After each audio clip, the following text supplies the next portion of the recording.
여러분 반갑습니다. 오늘 방송을 시작하겠습니다. 또 질문들 몇 개를 모아가지고 답변을 해보겠습니다. 1번, 그 연금 계좌에 있는 비과세 재원 있죠. 비과세 재원. 인출은 어떻게 하면 효율적일까요? 2번은 1년 연금 인출 총액 계산식은 어떻게 합니까? 자, 요 둘은 그냥 블로그에서 글을 한번 읽어보시면 되고, 중요한 질문 3번, 4번. 이거는 좀 판단이 필요한 질문이죠. 그죠? 회사에서 성과급으로 주식 보상을 한답니다. 받아도 될까요? 현금으로 받을 것이냐, 주식으로 받을 것이냐.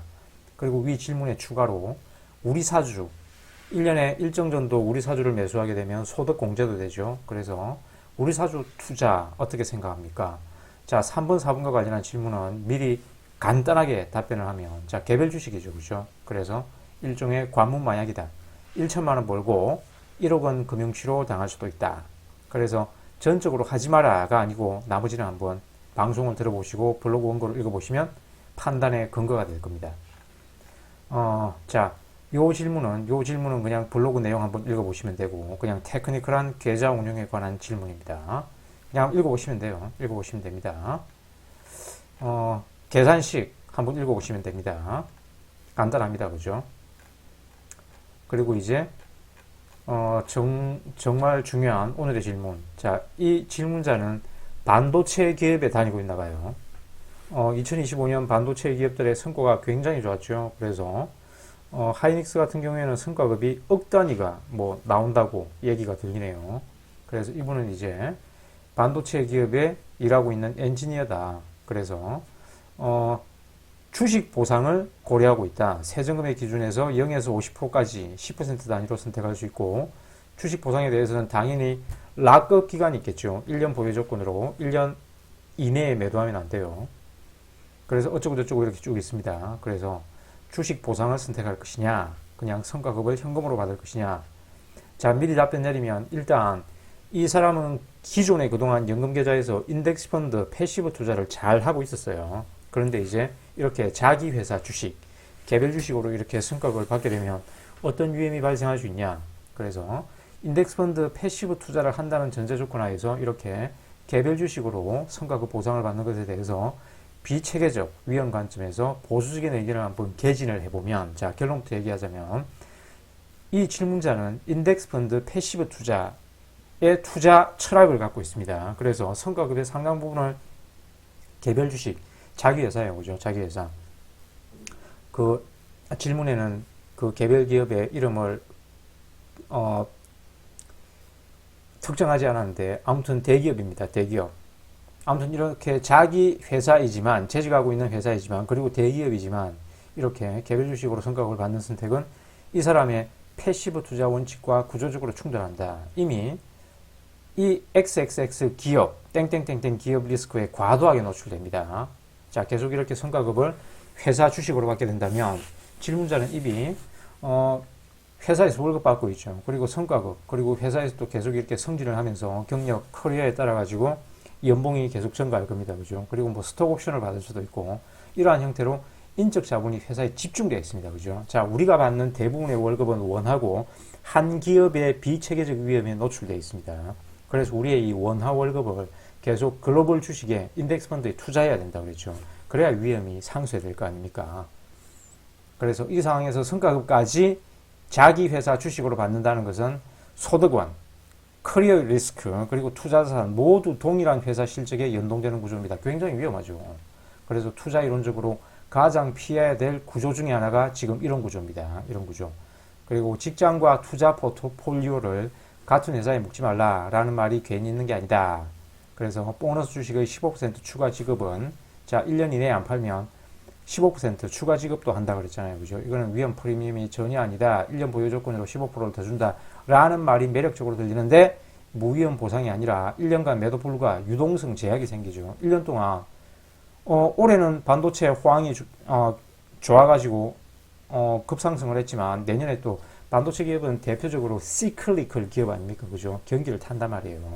그래서 당장 내년에 이 매도 불가하는 요 기간 동안 유동성 제약도 생기고, 개별 기업 리스크를 전면 부담하게 됩니다. 그죠? 어떤 위험이 초래될지 모르죠. 그리고 업황, 정책, 경쟁사, 지배구조 리스크, 이런 걸 전부 다 이 질문자가 떠맡아야 됩니다. 여기에 대한 보상 치고는 15%는 공짜 수익이 아니라 리스크에 대한 적정한 가격표다. 그리고 이 질문자가 재직하고 있는 이 기업은 한국 시장의 체계적 리스크 플러스 비체계적 리스크를 모두 지고 있다. 대기업이지만 안정적인 우량주로 인식되지만 이 기업의 이름을 얘기하지는 않겠지만 지난 4년 동안 제자리 걸음하고 있었습니다. 작년 한 해 동안 전고점을 뚫고 올라간 거예요. 자, 4년을 이렇게 손실 하락 중인 개별 주식을 보유할 수 있는 강심장이 있을까요? 다 절망의 바닥에서 팔게 됩니다. 그리고 꼭 이렇게 절망의 바닥에서 돈 필요할 일이 꼭 생겨요. 그래서 이 기업은 아주 우량한 업계 거의 1, 2위의 대기업이지만 한국이라는 단일국가 리스크가 있고 반도체 산업이 대표적으로 이렇게 시클리컬 기업이라고 그랬죠. 그죠? 사이클을 탄다. 메모리 중심 사업 포트폴리오도 이렇게 집중되어 있다. 그리고 재벌이다. 재벌 구조. 정권 바뀔 때마다 한 번씩 감방 갈 수도 있다. 총수가. 그리고 정책, 규제 리스크 이런 게 인질로 끌려다녀야 된다. 그리고 지정학적 리스크가 있죠. 그죠? 미국과 중국의 반도체 갈등, 무역 분쟁 이런 것들이 있을 때마다 역시 폭락합니다. 그래서 이렇게 인덱스 펀드 패시브 투자자는 이렇게 비체계적인 위험을 제거하기 위하여 의도적으로 우리가 그동안 개별 주식을 피했는데 이렇게 성과급 몇 푼 주식으로 준다고 해서 낼름 받아서는 그 필터를 제거하는 선택을 하게 되는 셈이다 라는 얘기입니다. 그리고 내가 다니는 회사라서 잘 아는데요 라고 흔히 착각을 하죠. 그죠? 자, 개별 기업의 미래는 그 기업의 창업주도 모릅니다. 그래서 직원이라는 이유로 흔히 이런 말이 나오는데 내가 다니는 회사라서 내가 잘 안다 라고 하는데 실제 투자에서는 내부 정보는 이미 주가에 다 반영되어 있다고 그랬죠. 강한 효율적 시장 가설입니다. 그리고 실제로 이런 사례는 굉장히 많습니다. 그리고 직원, 회사원 개인은 긍정 정보에는 과신하게 되고 부정 정보에는 또 둔감하고 눈을 감게 되죠. 그리고 심리적으로 매도 결정을 더 미루게 됩니다. 특히 손실 회피 심리 때문에 예전에 그 공모주 열풍에 내부 직원들이 전 재산 자기 회사 주식 올인했다가 깡통 차게 된 유명 기업이 있죠. 그죠? 그 기업을 생각해 보시면 된다. 그래서 이런 것들은 내가 내부 직원이라고 해서 정보 위에 있는 것이 아니라 행동 편향에 가깝다. 그래서 패시브 투자자 일관성 관점에서 결론은 절세계자에서 이분은 이제 나스닥만 투자하나 봐요. 그런데 나스닥 100% 비중도 위험하다. S&P와 나스닥을 반반하면 좋겠지만 나스닥 비중을 조금 줄이고 S&P 비중을 늘려야 된다. 그리고 직투는 이분은 이제 나스닥 몰빵이네요. 원칙은 이제 분산, 저비용, 비체계적 위험을 모두 제거한 게 시장 리스크만 부담하겠다라는 게 인덱스 펀드 패시브 투자자의 원칙 아닙니까? 그죠? 그래서 이 전략과 가장 잘 맞는 전략은 성과급을 전에 현금 수령하거나 또는 90% 정도는 현금 수령하고 꼭 하고 싶다면 10% 정도만 아까 그 10% 단위로 받을 수 있다고 그랬잖아요. 그죠? 10% 정도만 주식으로 받아라. 그리고 전세계자 한도를 최대한 활용하고 남는 금액은 이제 그 미국 직투로 이분은 뭐 QQQM 한다네요. 그죠? 저 투자하시고 그리고 자기 회사 주식 보상은 자산의 5% 내지 10% 이내 상징적 보유 정도라면 선택의 문제일 수 있으나 그 이상은 위험하다. 패시브 투자 전략의 일관성을 훼손한다.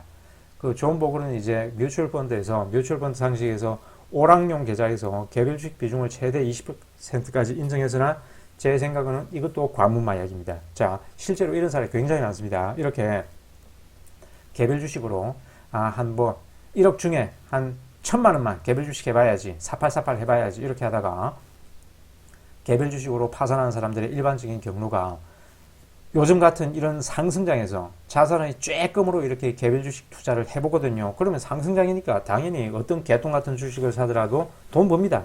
급상승을 해요. 한 달 만에 50%, 100% 이렇게 수익을 거두는 수가 있어요. 특히 미국 직투 같은 경우에는 상한가도 없잖아요. 그죠? 그래서 이렇게 1억 중에 뭐 100만 원 가지고 500만 원 가지고 1000만 원 가지고 2천만 원 만들었다. 이렇게 하다가 점점 패시브 투자의 자금이 개별 주식 급등주로 이전됩니다. 그리고 이제 수학적 보편 법칙인 평균 회귀를 두드려 맞게 되겠죠. 그러면 이제 마이너스 50%, 90% 폭락하고 파산합니다. 하필 이런 게 전재산에 들어가 있을 때 폭락을 하게 됩니다. 이 대표적인 선수가 뉴턴, 어빙 피셔라고 그랬잖아요. 그죠? 그래서 관문마약은 아예 손대지 않는 것이 좋다. 그래서 답변의 한 문장 요약은 자, 질문자의 자기 회사, 기업의 주식 보상은 수익률을 높이기 위한 선택이 아니라 이미 충분히 노출된 비체계적 위험을 더 얻는 선택에 가깝다. 그래서 인덱스 펀드 패시브 투자자는 보너스 구조를 확률보다 분산을, 자, 광범위한 분산을 해야 된다 그랬죠. 단기옥보다 장기 생존을 선택한다. 그래서 이제 위 질문에 또 추가하여 그 1년에 몇백만 원까지 소득 공제해주는 우리 사주 또 과도하게 투자했다가 회사 파산과 함께 직원도 무너진 대표적 사례를 한번 찾아볼까요? 이 질문도 여러 번 나왔는데 일단 너무 많이는 하지 말라라고 좀 보수적인 의견을 개진했는데,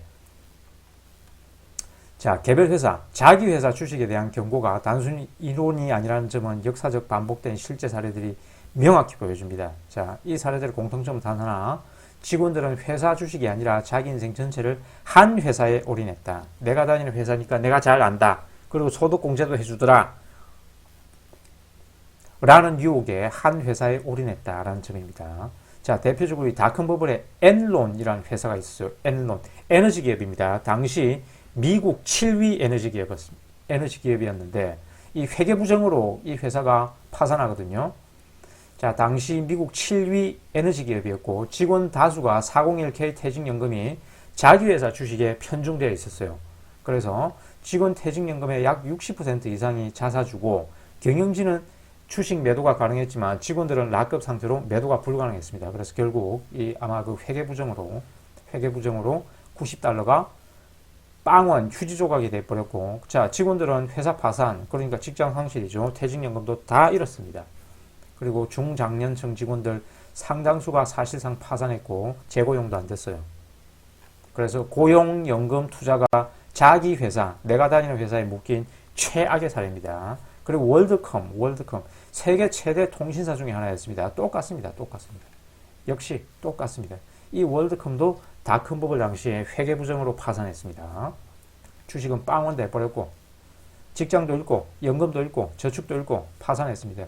삼관왕 그랜드슬램 달성했어요. 그리고 이제 우리나라에서는 한진해운이 있죠. 한진해운 2016년에 이제 법정까지 들어갔는데, 자, 국회에서 구제금융 해줄 줄 알았는데 2017년에 파산해 버렸습니다. 당시 이 경영진들도 우리 사주를 굉장히 많이 매수했더라고요. 경영진들도, 임원들도. 왜 그랬을까요? 뭐 긍정적인 신호가 있었겠죠. 이런 대기업이니까 대마불사 국회에서 구제금융 해주지 않을까라고 생각했겠죠. 임직원 상당수가 우리 사주를 그 당시 매수했습니다. 그리고 해운사니까 국가기관산업이죠. 그죠? 그래서 정부가 구제해주겠지라고 아니라 생각을 했었던 거예요. 그래서 구조조정 국면에서도 직원들의 주식 매도가 거의 불가능했습니다. 그래서 우리 사주는 파산했으니까 전액 손실이에요. 직원들도 실직하고 퇴직금, 동시 타격을 받았습니다. 그죠? 그리고 이렇게 40, 50대 돼가지고 회사가 파산해가지고 이렇게 해고되면 재취업하기도 어렵겠죠. 그죠? 50대를 누가 써줍니까? 그래서 한국에서도 대기업이지만 회사와 함께 망한다라는 말이 현실이 된 사례다. 그래서 이 사례들의 공통 구조를 보면 회사 규모가 모두 대기업입니다. 그죠? 당신식이 대마불사다. 망하기엔 너무 큰 회사다. 정부가 구제금융 해주겠지. 그리고 직원 심리도 내가 다니는 회사니까 잘 안다. 그리고 임원들도 우리 회사 주식 많이 사더라. 그리고 자산 구조가 저 월드컴이나 엔론 같은 경우에는 급여, 연금, 우리 사주에 모두 집중되어 있다 그랬죠. 그래서 소득과 자산이 동시분기합니다. 이렇게 개별 기업의 미래는 아무도 알 수 없어요. 그 기업의 창업주, 경영진도 알 수 없습니다. 이것이 바로 비체계적 위험, 그리고 인적 자본, 중첩 리스크의 실체다. 그래서 교과서적인 투자 이론은 직원은 자기 회사 주식에 투자해서는 안 된다라는 게 아니라 직원은 자기 회사 주식에 다른 투자보다 훨씬 더 엄격한 한도를 둬야 한다. 자기 회사에 대해서 이렇게 우호적인 편향 이런 게 생길 수 있으니 훨씬 더 엄격한 한도를 둬야 한다. 그래서 앞서 정리한 기준은 권장을 하자면 안 한 게 좋지만 꼭 하더라도 5%, 조금 더 많이 한다면 10%, 하지만 10%도 위험하다. 이러다 보면 점점 더 여러분의 인덱스 펀드, 패시브 자금 투자가 점점 이렇게 개별 주식으로 흘러가는 그런 위험이 있다고 그랬죠. 그래서 개별 주식은 다시 한번 따라해 보세요. 투자자의 아편이다. 그래서 패시브 투자자의 최종 정리 문장은 여러분이 다니는 회사는 월급을 주는 곳이지 여러분들의 자산 전체를 맡길 대상은 아니다. 인덱스 펀드는 회사가 망해도 살아남지만 우리 사주는 회사가 망하면 사라집니다. 그죠? 내 직업도 사라지고 내 돈도 사라집니다. 그래서 엔론, 월드컴, 한진해운 이런 것들을 반면교사 삼아야 된다. 이상 오늘의 방송을 마치겠습니다. 시청해 주셔서 감사합니다.